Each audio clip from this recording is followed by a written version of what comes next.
Frequently asked questions about easy foul release marine coatings. 1. Are easy foul release coatings safe for marine life?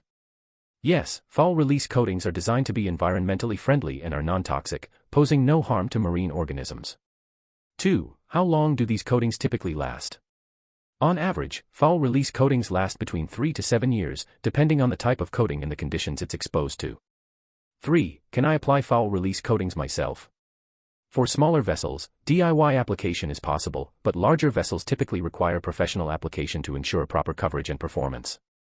For how do they compare with traditional coatings? Foul release coatings are more eco-friendly than traditional anti-fouling paints and offer long-term savings by reducing fuel consumption and maintenance costs. 5. Are foul release coatings expensive? While initially more costly, they offer long-term savings in reduced fuel use and lower maintenance requirements. 6. Which type of coating is right for my vessel? The ideal coating depends on the vessel type, operating environment, and budget. Consulting a marine coatings expert can help in choosing the best option.